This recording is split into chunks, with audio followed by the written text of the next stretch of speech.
Ok, ahora vamos a ver Efesios capítulo 5. Muy bueno es, creo. Bueno, no, sí sé, Efesios 5 vamos a ver, y 6 son muy buenos. Sed pues imitadores de Dios como hijos amados. Si el capítulo 5 solo dijera eso, además de ser el capítulo más corto de toda la vida, de la Biblia, sería, creo que, suficiente. Sed pues imitadores de Dios. O sea, como Jesús, somos cristianos. Cristiano quiere decir pequeño Cristo. Como cristianos tenemos que ser imitadores de Dios. Tenemos que conocer cómo es Dios y tenemos que imitar eso en nuestras vidas. Tenemos que ser como Él. Sed pues imitadores de Dios. La orden de Dios es, sean como yo. Eso es la orden que tenemos de Él. Y es lo que Dios le dijo a Abraham: anda delante de mí y sé perfecto. Bueno, sed pues imitadores de Dios. Eso es lo que tenemos que hacer. Y tenemos que pensarlo. O sea, lo veíamos en el 4. Renovar nuestra mente. Pensar, tengo que ser como tú, Dios. Tengo que ser como tú. Enséñame a ser como tú. ¿Qué es lo que quieres? ¿Qué es lo que harías? Antes había unas pulseras de What Would Jesus Do, que ya casi no se ven. ¿Qué es lo que eso hacía? Y que cualquier cosa que uno hacía, mira la pulsera, What would Jesus do? ¿Qué haría Jesús? ¿Cómo respondería Jesús? ¿Qué le contestaría? ¿Qué pensaría Jesús? ¿Cómo se sentiría Jesús? Y yo todo eso, vivirlo. Y entonces nos da unas pistas. Pablo dice, versículo 2, y andad en amor. Y hemos visto lo del capítulo del amor, que el que hace esto y lo otro y lo otro y lo otro y no tiene amor, de nada sirve. Entonces, y andad en amor. Y tenemos que pedir: Dios, dame amor. A veces no tenemos amor por la gente, no nos interesa si tiene casa el otro o no, o vive en la calle, o es drogadicto, lo que sea. Dios, dame amor. Dice la Biblia, el amor de Dios ha sido derramado en nuestros corazones. Y por eso no podemos apagar el espíritu, porque si lo apagamos, ese amor no se refleja. Pero ya tenemos el amor de Dios en nuestros corazones. Y andad en amor, como también Cristo nos amó. Empieza y dice, imiten a Dios. Y después nos dice, anden en amor. Y les digo que imiten a Dios porque como también Cristo nos amó. Y Cristo se entregó a sí mismo por nosotros. Ofrenda y sacrificio a Dios en olor fragante. O sea, Jesús se entregó a la muerte. Como dicen Filipenses, no estimó el ser igual a Dios como cosa a que aferrarse, sino que se despojó a sí mismo. Y él, siendo igual a Dios, se hizo hombre y vino y vivió entre nosotros y sufrió muerte y muerte de cruz para darnos salvación a nosotros. ¿Cómo nosotros nos vamos a enojar con el prójimo? Porque nos dijo algo, porque nos quitó plata, porque no nos pagó, porque nos vio feos, porque nos gritó, porque me pegó, porque mi papá me hizo cuando yo era chiquitito, tal. No podemos los cristianos estar en eso. Jesús se entregó por nosotros. Ofrenda y sacrificio a Dios en olor fragante. Eso viene detrás de que Jesús es nuestra Pascua. Versículo 3, pero fornicación y toda inmundicia o avaricia ni aun se nombre entre ustedes como conviene a santos. O sea, ustedes que son santos, decía en el versículo 29, ninguna palabra corrompida salga de vuestra boca, sino la que es buena para la necesaria edificación, a fin de dar gracia al oyente. Ok, todo lo que salga de aquí tiene que ser sal, tiene que ser luz. Y la fornicación, inmundicia, avaricia, ni aun se nombre entre vosotros. Por otro lado dice, en Hebreos 13:6 creo, vuestras costumbres sean sin avaricia, contentos con lo que tenéis ahora. Pues él dijo, no te dejaré ni te desampararé. O sea, sin avaricia. Como conviene a quién? A santos. Versículo 4, ni palabras deshonestas, ni necedades, ni truanerías que no convienen, sino antes bien acciones de gracias. O sea, nosotros tenemos que ser ricos en acciones de gracias. Porque sabéis esto, que ningún fornicario o inmundo o avaro que es idólatra tiene herencia en el reino de Dios y de Cristo. Nadie os engañe con palabras vanas, porque por estas cosas viene la ira de Dios sobre los hijos de desobediencia. O sea, la ira de Dios viene si nosotros hacemos esas otras cosas. Si somos avaros, si somos idólatras, si somos inmundos, la ira de Dios viene en nuestras vidas.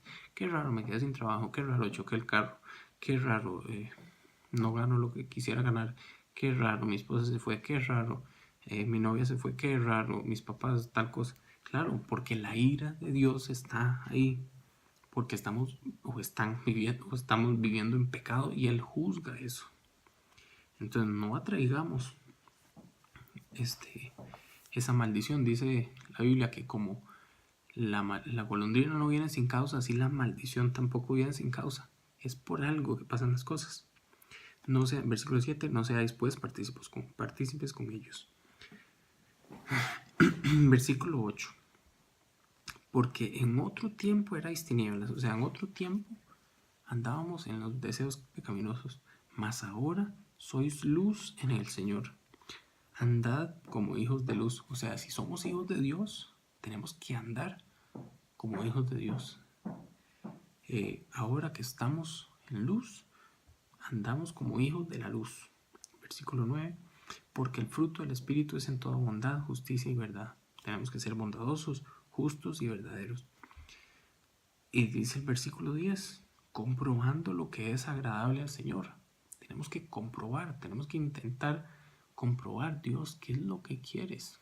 Dame una prueba, enséñame. Dice la Biblia 32:8, el Salmo, que Dios dice, te haré entender y te enseñaré el camino en que debes andar. Sobre ti fijaré mis ojos. Si Dios me dijo que me va a hacer entender, si dice Proverbios 3 o 4, que de Jehová viene la sabiduría y de su boca proviene el conocimiento y la inteligencia, si es de Él, entonces comprueba, oh Dios, que es agradable a ti, enséñame. Dice el versículo 11, y no participéis en las obras infructuosas de las tinieblas, sino más bien reprendedlas. No podemos participar. Y tanto peca el que mata la vaca como el que tira la pata, como decían. Versículo 12, porque vergonzoso es aún hablar de lo que ellos hacen en secreto.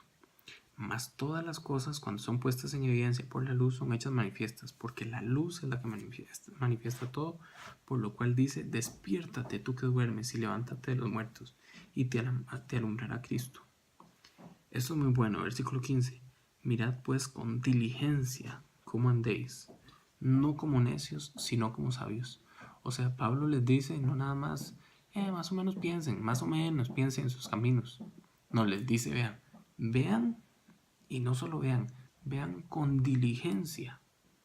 Sean diligentes en saber cómo están andando ustedes, cómo están viviendo. Sean diligentes en saber si están teniendo una vida del 1 al 10, en un 2, en un 3, en un 5, en un 8, en un 10. O sea, vean diligentemente qué vida cristiana están viviendo.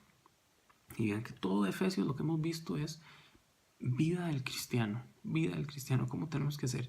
Pablo aquí les dice, y el Espíritu Santo nos dice por medio de Pablo, vean ustedes con toda diligencia qué tan cristianos están siendo, qué tanto están sirviendo a Jesús. Por eso dice en la Biblia también, y en lo que requiere diligencia, fervientes en espíritu, sirviendo al Señor. O sea, tenemos que ser diligentes. No podemos andar como necios, sino como sabios. La gente nos tiene que ver como gente sabia. Versículo 16, aprovechando bien el tiempo, porque los días son malos. O sea, Dios nos exige un aprovechamiento del tiempo. No podemos perder el tiempo. Podemos a veces hacer algo por ocio, porque es para salud. Podemos ir a andar en moto si es que vamos a estar, Padre, gracias por esto, te pido por lo otro. Tenemos una conversación con Él, pero no ahí viendo tele todos los días, perdiendo 2 horas todos los días en nada. Tenemos que aprovechar bien el tiempo. Dios nos va a dar cuenta, tenemos que darle cuenta a Dios. Nos va a pedir cuenta de lo que hicimos con todos nuestros minutos. El que hizo el 25 de febrero y qué fue lo que logró y en qué invirtió su tiempo. Versículo 17, por tanto, no seáis insensatos, sino entendidos de cuál sea la voluntad del Señor. O sea, tenemos que ser entendidos de cuál es la voluntad de Dios. Y la única forma de entender cuál es la voluntad de Él es conocerlo. Si no conocemos al Señor, no vamos a saber qué es lo que Él quiere. Y para conocerlo, dice la Biblia en Jeremías, ¿quién estuvo en el secreto de Jehová y vio y oyó mis palabras? O sea, en el secreto es donde vemos y oímos sus palabras. Y dice Salmo 119, 105, lámparas a mis pies tu palabra y lumbrera a mi camino. O sea, la oración y la palabra de Dios lo que nos hace, lo que nos da esa comunión y ese conocimiento de Él. Versículo 18, no os embriaguéis con vino. ¿A dónde dice la Biblia que no fume? No dice así, pero sí que no tome y se emborrache. Dice no os embriaguéis, no se emborrachen con vino. Es lo mismo a no se emborrachen con cerveza, en lo cual hay disolución. Antes bien, sed llenos del Espíritu Santo. O sea, lo que está diciendo Pablo o el Espíritu es, sí, la gente se emborracha de cerveza o de vino. Ustedes emborráchense, intoxíquense, llénense del Espíritu, sed llenos del Espíritu. Nosotros tenemos que ser llenos del Espíritu. ¿Y eso qué va a ser? Lo que dijo Jesús, de la abundancia del corazón habla la boca. Versículo 19, hablando entre vosotros con salmos, con himnos y con cánticos espirituales, cantando y alabando al Señor en vuestros corazones. ¿Cómo hacemos para hablar entre nosotros de salmos? Tenemos que aprendernos salmos, tenemos que memorizarnos salmos. Y bienaventurado el varón que no anduvo en cosas malos, que no estuvo en camino de pecadores, en silla de sentado, sino que estuvo en la ley de Jehová de día y de noche, y de él, hasta que nos lo aprendemos, y entonces podemos masticarlo y tenerlo, y cuando vienen las tentaciones, sacar el versículo. Jesús fue tentado 3 veces después de los 40 días de ayuno en el desierto, y las 3 veces lo primero que hizo fue citar la Biblia. Jesús se había memorizado la Biblia. Y si Jesús, en todas las tentaciones que tuvo, lo que hizo fue primero citar la Biblia y después desarrollar, nosotros tenemos que citar, conocer la Biblia para poder citar. Por eso dice también en los Salmos, en mi corazón he guardado tus dichos, para no pecar, Señor, contra ti. O sea, primero me los aprendo y después los pongo en práctica. De hecho, en Deuteronomios, por todo Deuteronomios, ¿qué es lo que dice? Guarda los mandamientos para ponerlos por obra. O sea, aprenda de los mandamientos para ponerlos por obra. No podemos poner por obra algo que no recordamos. Bueno, versículo 20. Y esto es fundamental. Dando siempre gracias por todo al Dios y Padre, en el nombre de nuestro Señor Jesucristo. Que dice que tenemos que dar gracias a Dios por algunas cosas, no. Dice, dando siempre gracias a Dios por todo. Tenemos que dar gracias a Dios por todo. Si yo fui a Walmart y compré comida, tengo que dar gracias a Dios por esas compras. Gracias a Dios porque tuve carro para ir. Gracias a Dios porque tuve salud para ir. Gracias a Dios porque tuve tiempo para ir. Gracias a Dios porque tuve disposición para ir. En todas las cosas tenemos que aprender a ser agradecidos. ¿Por qué? Porque eso nos da comunión con Él. Nos da comunión con Él. Si en todo esto yo, gracias Padre por la moto, gracias por mi casa, gracias por mi apartamento, gracias por mi familia, por mi hermana, por mis papás, por el Conflex, por lo que sea. Si damos gracias a Dios por mi trabajo, gracias Padre por este trabajo que le di al jefe y que salió bien, gracias por esta reunión que ya terminó, por todo. Entonces vamos a teniendo una comunión con Él y un agradecimiento, que es lo que Dios busca de nosotros. Versículo 21, someteos unos a otros en el temor de Dios. O sea, ninguno de ustedes juegue estrella, sométanse unos a otros, sean humildes. Versículo 22, las casadas estén sujetas a sus propios maridos como al Señor, porque el marido es la cabeza de la mujer, así como Cristo es la cabeza de la iglesia, la cual es su cuerpo, y Él es su Salvador. Así que como la iglesia está sujeta a Cristo, así también las casadas lo estén a sus maridos. En otras palabras, maridos, cuiden ustedes de ser los sacerdotes de su hogar. Versículo 20, y esposas, honren y respeten a sus esposos, porque los hombres lo que quieren, por su naturaleza fisiológica, biológica, es respeto, y las mujeres lo que quieren es amor. Entonces, a las mujeres Dios les dice, ustedes respeten a sus maridos, y a los maridos les dicen, ustedes amen a sus esposas, porque el hombre necesita respeto y la mujer necesita amor para sentirse bien. Versículo 25, y eso lo dice cualquiera, o sea, todos los psicólogos, hasta no cristianos, y los hombres son de Marte, las mujeres de Venus y todo. Y maridos, versículo 25, amad a vuestras mujeres, así como Cristo amó a la iglesia y se entregó a sí mismo por ella. O sea, Esposos, ustedes quieren saber cómo tratar a su esposa y qué amor tener por ellas. Vean a Jesús y vean cómo se entregó, su vida puso en una cruz por la iglesia. Así ustedes también tienen que amar a su esposa, tienen que poner su vida por ella. Dice en el versículo 26, para santificarla. Santificarla es que santificarla es ponerla aparte, que sea diferente, habiéndola purificado en el lavamiento del agua por la palabra. O sea, lo que dice es, ustedes laven a sus esposas con la Biblia, porque el agua, dice, habiéndola purificado en el lavamiento del agua por la palabra. O sea, la Biblia nos purifica, nos lava. Esposos, ustedes traten de lavar a sus esposas, hablándoles Biblia, hablándoles el Señor, hablándoles la voluntad de Dios. Eso lava, así como lavan el carro, lavan lo que sea. Así tiene que lavar a su esposa, con la palabra de Dios. ¿De qué la lava? De toda la basura que le mete el mundo, de todas las presiones que le mete el trabajo, a fin de presentársela a sí mismo, una iglesia gloriosa, que no tuviera mancha ni arruga ni cosas semejantes, sino que fuese santa y sin mancha. O sea, Jesús lava a su iglesia para presentársela a Dios.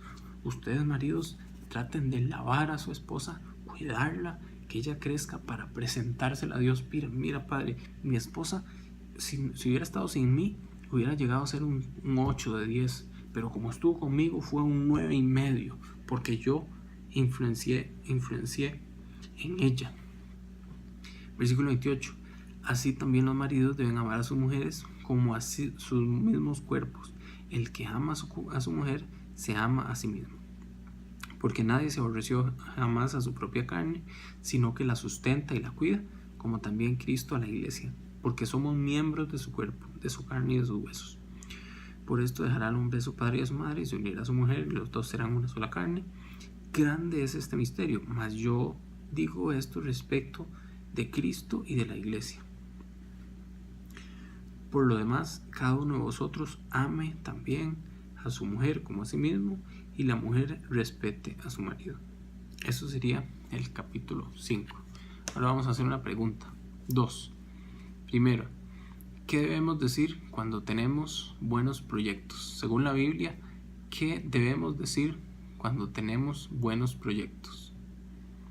La respuesta está en Santiago 4:15 y es: si el Señor quiere, haremos esto o aquello. O sea, en Santiago él dice, no sean como los gentiles que dicen, yo voy a hacer esto y voy a hacer esto y voy a hacer un proyecto y voy a poner una empresa y voy a ser millonario. No, haga los planes que le dé la gana, pero no solo diga, sino sienta, si el Señor quiere, haremos esto y aquello. No es si yo quiero, no es si el Señor quiere. Padre, guíame, y si no eres tú, quítamelo. Entonces la respuesta es: si el Señor quiere, haremos esto y aquello. Pregunta 2. ¿Qué pidió Salomón para gobernar a su pueblo? Esa está muy fácil, no cuenta. ¿Qué pidió Salomón? Pidió sabiduría. Cuando... Aquí está, vamos a ver. No enfoca. Bueno, cuando Salomón se queda con todo el reino de Egipto, de Israel, y David su padre había muerto, y David era genial, y queda él como hijo, y él dice, yo no puedo gobernar este pueblo, y entonces pidió esa sabiduría. Otras 3 preguntas. ¿Quién vio una escalera de la tierra hasta el cielo? ¿Quién vio una escalera de la tierra hasta el cielo? Eso fue Jacob en Génesis 28:12. Una de las visiones, tantas visiones que tuvo Jacob. Y Jacob quiere decir engañador, tras de eso. O sea, Jacob no era la gran cosa. Le robó la primogenitura a su hermano. De hecho, salió corriendo porque lo querían matar el hermano por haber hecho eso. Era un engañador. Y Dios hasta visiones le dio, lo guió, le enseñó, lo cuidó, lo bendijo. ¿Cómo no nos va a bendecir a nosotros entonces, siendo también malos? Si Jacob lo hizo conmigo, también lo va a hacer. ¿Cuántos años vivió Abraham? Vivió 175 años, según Génesis. Igual Dios le dijo, anda delante de mí y sé perfecto, Abraham. Y tuvo que mantener eso por 175 años. Respecto a la obediencia, ¿Qué deben hacer los hijos frente a sus padres? Dice que la respuesta está en Colosenses 3:20, pero en Filipenses también está la respuesta. Y en Deuteronomios 20 también está, y en Éxodo, bueno, donde están los 10 mandamientos, Deuteronomios 20 y Éxodo 5, por ahí. Sí, dice obedecerlos en todo. Obedeced en el Señor en todo a vuestros padres para que les vaya bien en la vida y sean de larga vida sobre la tierra. Bueno, esas serán algunas preguntas, porque tenemos que ser maduros en el conocimiento de Dios, y para ser maduros tenemos que aprender su palabra. De hecho, y el capítulo que sigue es Efesios 6, y el versículo 1 es: hijos, obedeced en el Señor a vuestros padres, porque esto es justo. Honra a tu padre y a tu madre para que te vaya bien, que es el primer mandamiento con promesa, para que te vaya bien y seas de larga vida sobre la tierra. Y ahí sigue.